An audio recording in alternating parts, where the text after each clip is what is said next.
Okay, let's go. Napakainit kaya mag-content na lang tayo.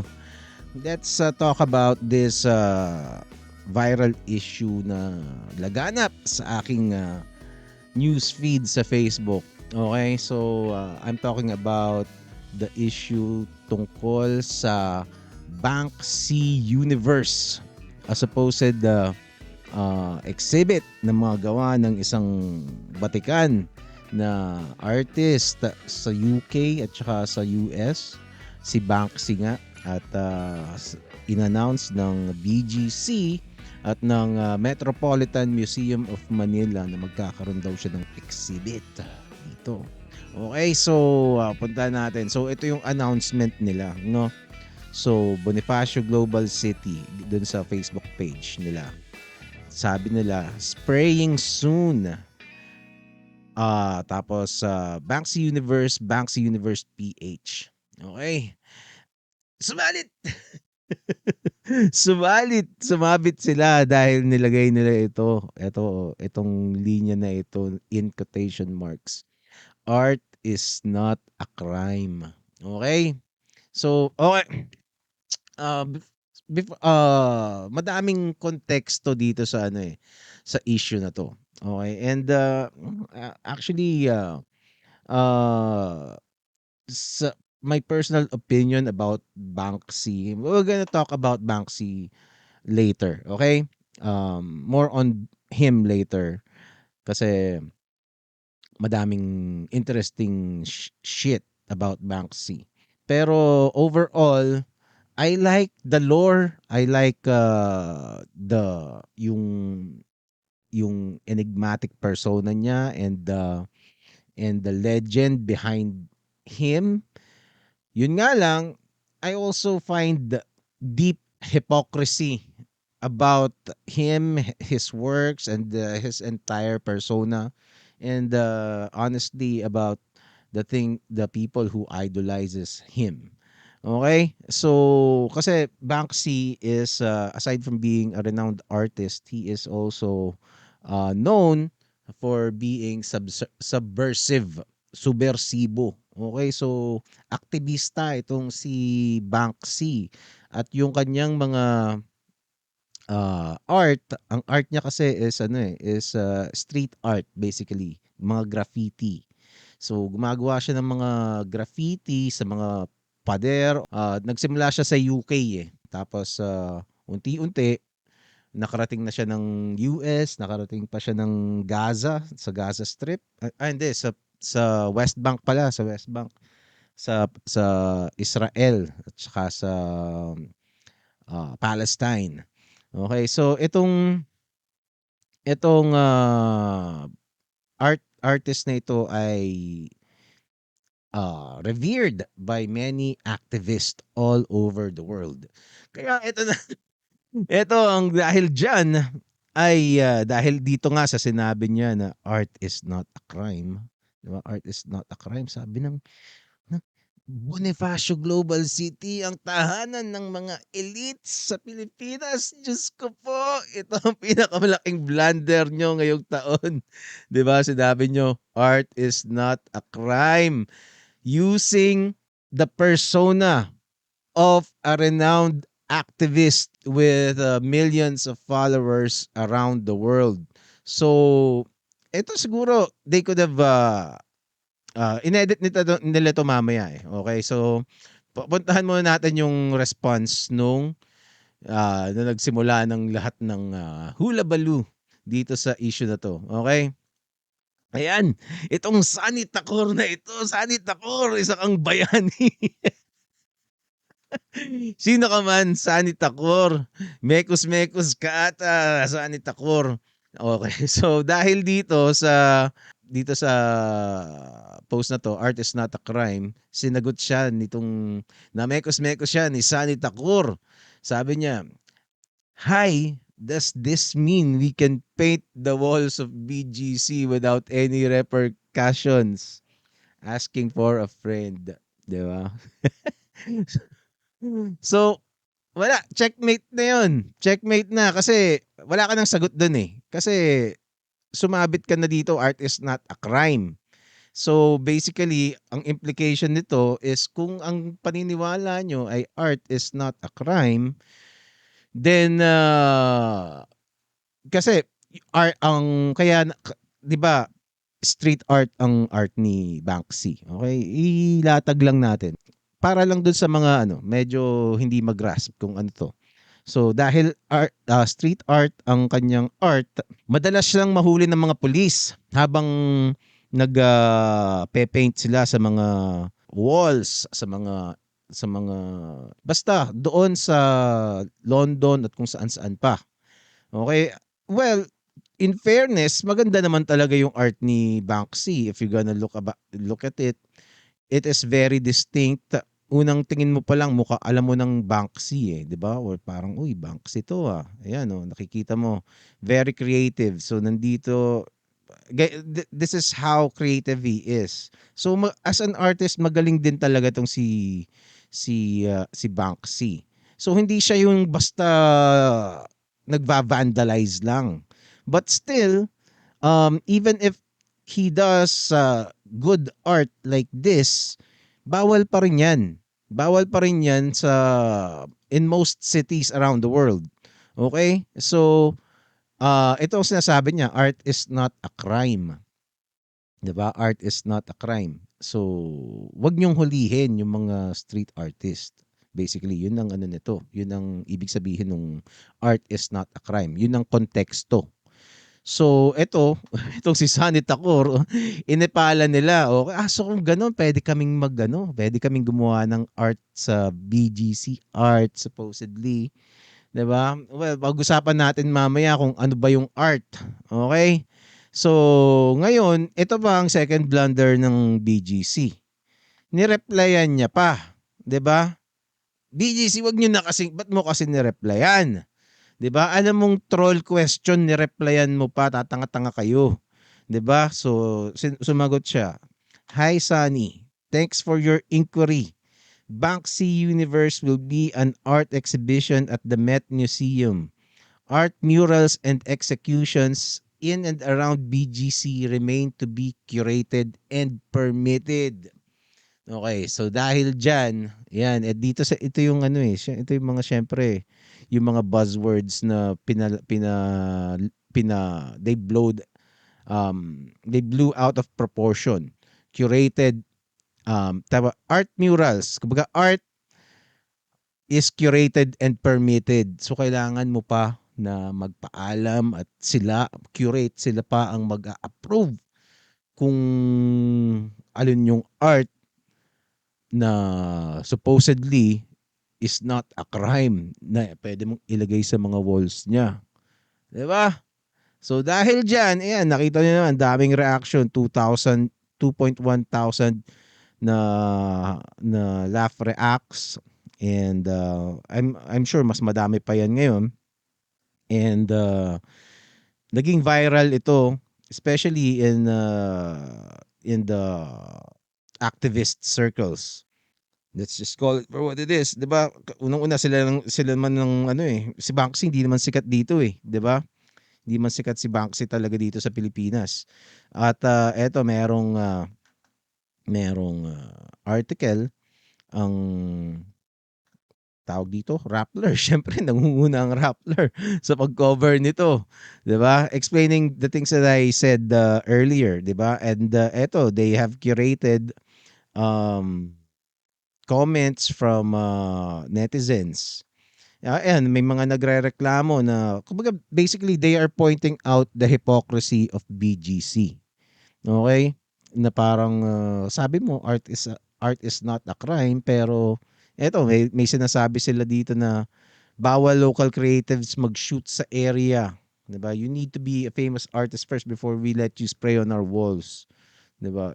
Art is not a crime unless it is paid. Iraradyo at ipapahabol sa guards on duty. Well, actually, itong sinasabi nila nito na pag-shoot sa BGC, it's not, kasi nangyari na sa akin yan Nangyari na sa akin yan sa Makati naman, 'di ba? And it is sa pagkaka-explain sa'kin nung sumita sa'kin na police, traffic enforcer ata yun basta, gano'n. Kasi tinatanong ko, pinipicturan ko yung mga buildings dun sa Makati. Okey, Makati tuloy. Tama, tama, sa Ayala, along Ayala. So, sabi niya bawal daw. Ako naman friendly naman na tinanong ko yung pulis, "Bakit po bawal?" Kasi pinakita ko, pinabura niya pa nga yung ano, eh, yung photos, eh. And sabi niya, and I suppose it is the same in BGC kasi economic zone yun, eh. Eh, anti-terrorist ano daw yun, anti-terrorist, precaution basically. Kaya bawal mag-picture basta-basta kasi hindi mo alam kung saan gagamitin 'yan. Ewan ko kung may kinalaman 'yan dun sa 9/11 na nangyari sa US dati. I don't know, hindi ko alam. Pero, ah, yun yung, rationale, eh. Hindi lang dahil ayaw nilang mag-picture ka, but it is for security reasons. Parang they're trying to prevent, terrorist attack somehow by disallowing people na picture-picture ng indiscriminately, especially dun sa mga buildings. Okay, so etong mga nagrereklamo na photographers, I don't think, BGC is preventing them to create art. I think it is a security measure in place for places na kasi may mga building yun, di mo alam, pwedeng bombahin. Hindi ko alam. Yun ang pagka-explain sa akin ng police. Okay? Kasi tinanong ko siya, bakit bawal? Tapos nung in-explain niya, sabi, bakit bawal? Anong ano, hindi nagtataka lang ako. Kumbaga parang sabi, hindi ko inaway yung police, 'di ba? Syempre, bakit to bawal, 'di ba? Wala naman akong sinabi ko sa kanya, wala naman akong balak gawin, 'di ba? Gusto ko lang picture kasi maganda, 'di ba? Wala sa bundok noon. Eh taga probinsyano ako eh, 'di ba? So let's go back to Banksy. Okay? Kasi yun yung naging, controversy dito kung bakit nag-viral. Isa pa pala is itong, si Banksy, yung exhibit na gagawin, merong nagtanong, eh, nagtanong dito, eto si Jello naman. So, it seems like eto nakalagay, meron siyang screenshot, ah, addressed to the pest control team. Yung pest control, yun yung agent. I don't know kung agent yung proper na tawag sa kanila ni Banksy, pero siya yung nagha-handle ng mga art ni Banksy. Representatives, agent, whatever. Um, Nag-message siya doon at sumagot. I suppose this is an email, 'di ba? At sabi niya, "Thanks for your email. This is not authorized or endorsed by the artist Banksy, and we have no further details about it or its contents. Thank you for making us aware."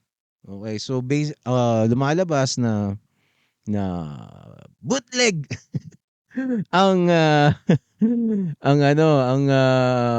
magiging, exhibit ng BGC at Metropolitan Museum of Manila. Pero sa totoo lang, isa 'yan sa mga sa mga tanong ko about Banksy. Kasi like I said, Banksy is, looked at as a voice ng mga aktivista, 'di ba? Idol nga siya yung mga yung mga va-vandalize sa mga underpass, 'di ba? Yung mga aktivista na gumagawa nun. Mamaya may video tayo nun. Ano siya, idol nila si Banksy. Okay? Kumbaga parang yun ang idea dun. Yun nga lang, hindi nila kasing galing si Banksy, hindi ganito ang mga ginagawa nila. 'Di ba sana kung ganyan, eh, 'di ba? Kung ganyan, okay lang sa akin, no? Sige, gawin ko. O yan, 'di ba? Ang angas ng mga drawing. Merong visual impact talaga. They're nice to look at, and they're stimulating sa intelligence at saka sa pag-iisip ng mga taong makakakita. Like this one, no? 'Di ba parang police na may babarilin siya tapos may may bata. You could just imagine kung ano yung nangyayari dito, 'di ba? He's gonna allow you to fill in the blanks on what's happening. Sino bang tina-target nito, 'di ba? Sino ba itong batang 'to? Anong gagawin niya dun sa police, 'di ba? Ano yung hawak-hawak niya na 'yan? Bakit may dala siyang bag? So, those are things. Eto si Lenin na punk. So, madami siyang mga tema like anti-capitalist sentiments that he does on street art, street murals, and also anti-police sentiments. Madami siyang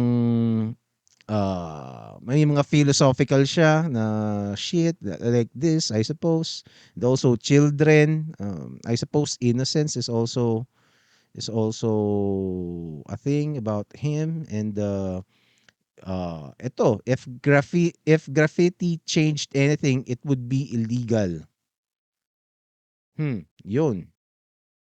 So, advocate talaga siya ng graffiti. Okay? Yun nga lang, he claims to be an anti-capitalist, 'di ba? He claims to be an anti-capitalist, he claims to be anti police, he claims to be anti-government, anti-elites, 'di ba? Yung mga yung mga burgis ayaw na dun sa mga ganon. He is supposed to be a proletariat, but yet yung mga yung mga works niya are sold for millions of dollars, 'di ba? And chinek ko yung ano niya chinek ko yung hindi ko napapakita pero chinek ko yung net worth sabi sa internet ni Banksy, it's around $50 million. $50 million tapos aktivista ka, 'di ba? Tapos eto there's this artwork that was nadaanan kanina dito Nasaan ba 'yon? Meron siyang artwork ito. This is one of his most famous um images itong batang babae na may balloon na heart. And ino-auction to dito sa isang auction house, 'di ba? So they were having an auction and it was sold for £6 million. 6 million pounds. Teka. Kumbaga, I suppose it is also performance art, okay? Na sinama dito sa painting niya. Ito pala, when a 1 million pound piece, so 1 million, it was sold for 1 million. As soon as yung nagpukpok ng hammer yung nag-auction, so sold 1 million pounds. Biglang na-activate yung, I suppose meron siyang ano dito, shredder to destroy the art. Okay? So kaya nakasabit na ganyan. So bigla siyang bumaba. Ito kasing painting na yan, buo yan dito sa frame, 'di ba? Pero nung na-sold siya, people were watching. Na parang, "Oh, ano 'yan? Biglang na-shred." Tapos they rushed to unplug siguro yung shredder or whatever, 'di ba? Kaya ganyan siya. So it was shredded. And kumbaga parang it's supposed to be ano uh parang paglaban niya dun sa mga elitist na bumibili ng art, 'di ba? Na, napaka-ironic, 'di ba? Hindi ko nga, kung ayaw mo sa kanila, bakit ka nagbebenta sa kanila? 'Di ba? Kaya hindi ako, sa totoo lang, di ako naniniwala dito sa sinasabi nung nitong pest control na 'to, 'di ba? Hindi ako naniniwala na hindi nila alam 'to Kasi 'di ba? Pwede naman nilang sabihin lang 'yun 'di ba? Ano bang katunayan na wala talaga silang kinalaman, 'di ba? At saka itong pagkasabi, this is not authorized or endorsed by the artist Banksy, 'di ba? Not authorized, pero sa kanila pwedeng sila authorized nila, 'Di ba? I think this is this is wordplay na ginagawa nila dito. Not authorized or endorsed. Si Banksy mismo, he doesn't endorse it. Pero itong pest control, okay na okay sa kanila. 'Di ba? And then, thank you for making us aware. Pero sa totoo lang, 'di ba, na it doesn't mean na hindi talaga nila alam. Nagpapasalamat lang siya na sinabi mo pa rin. Pero alam na nila. 'Di ba? Duda ako na na hindi nila talaga alam eh. Duda talaga ako. Kasi itong pest control, siya yung nag-handle dito sa auctions, dun sa mga auctions na pinapakita ko kanina. Sila 'yon, 'di ba? At dahil diyan sa stunt na 'yan, shinred niya. So ganyan na yung itsura nung painting na 'to. Hindi na nila binalik doon kasi kasama 'yun sa performance eh. It was auctioned again, I think, or sold. And it was sold for $25 million na. Dahil diyan, 'di ba? $25 million na from 1 million. So, ano 'yun? Pera, capitalism. Pinagloko-loko mo ako, Banksing, hayop ka, 'di ba? To me, it's so hypocritical. And also, the police na ginagawa niya ng art na parang anti-police, well, you know the things that they say about police, especially in the West, dun sa US, sa Europe, ganyan, na parang abusado yung mga police. Sa atin kasi hindi, although alam natin na may mga abusadong police talaga, 'di ba? Sa kanila kasi, especially dun sa mga aktivista talaga, galit talaga sila sa mga police. Meron ngang mga meron sa US na defund the police na mga sinasabi ng mga activists doon. Dito sa Pilipinas wala pa tayo, hindi pa tayo maabot doon sa defund the police level. We just criticize policemen pag may ginagawa silang hindi maganda. Pero sa kanila, sinasabi ng mga aktivista doon, hindi namin kailangan ng mga police, 'di ba? Oppressors ang mga police instead of defenders, 'di ba? So, ngayon, 'yun ang isa sa mga sinasabi nitong si Banksy. And yet, sinong nagpoprotekta ng mga artworks niya doon sa mga walls? Kasi pag na-discover sila ng Banksy, kinokordon yun eh. Yung iba, nava-vandalize din yung mga gawa ni Banksy.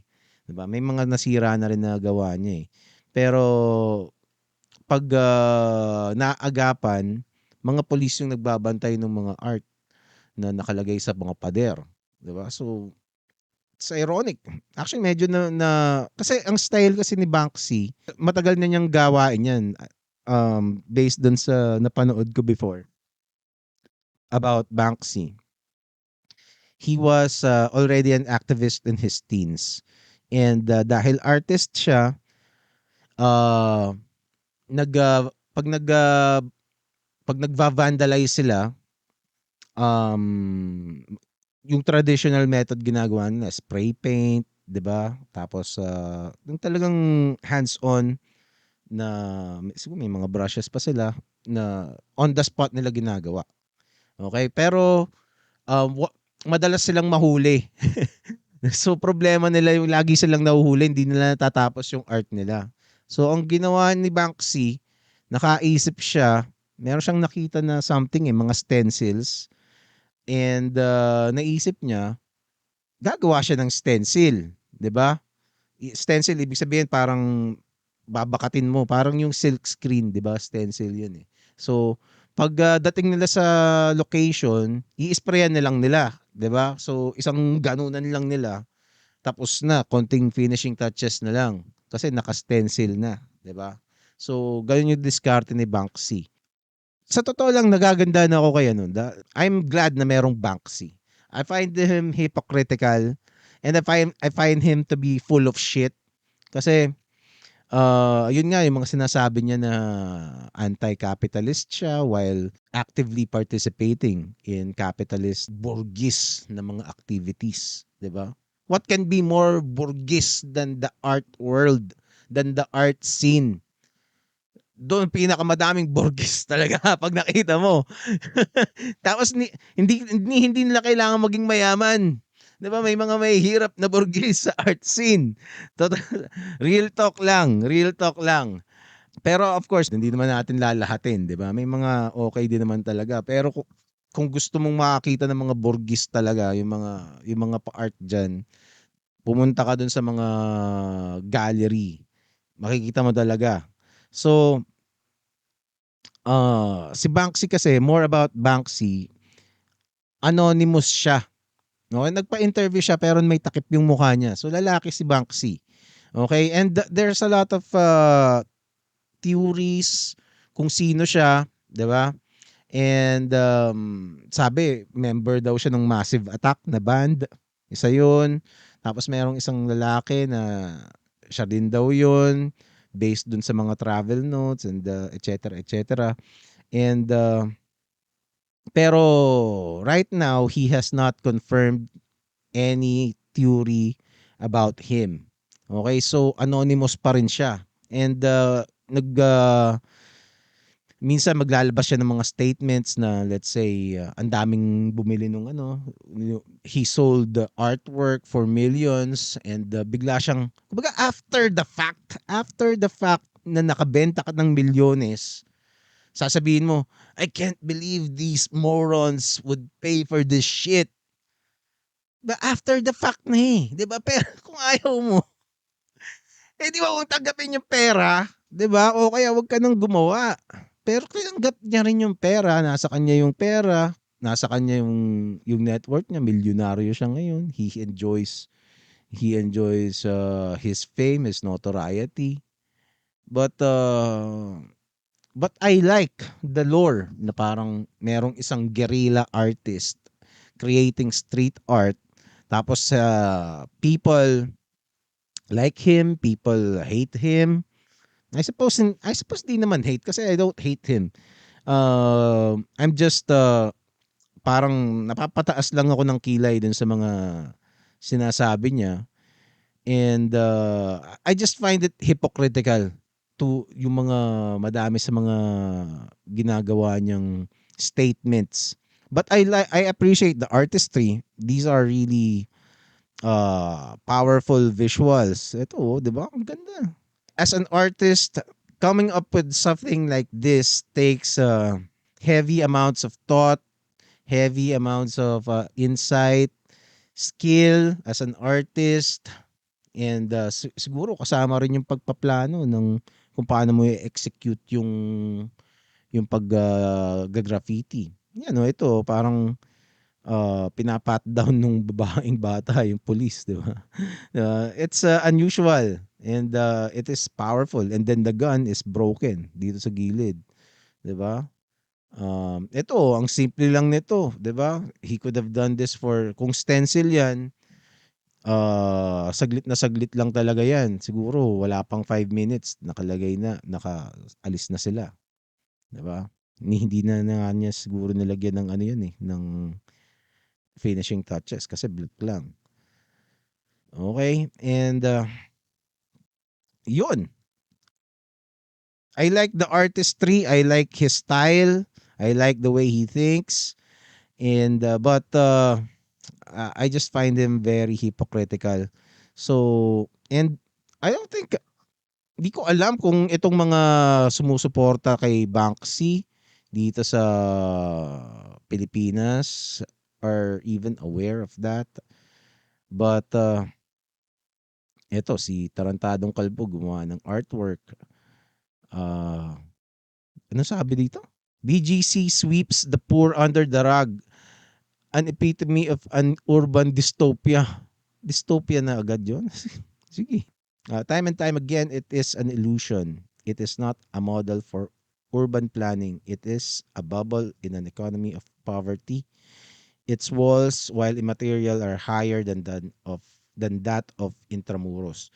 Yeah, yun nga kasi yung ano eh. Kaya this is really a bad look for BGC, especially in the eyes of activists na kasi they see BGC as the hub for elites, yung mga pinaka social nasa BGC sila eh. Although a lot of these activists are also there.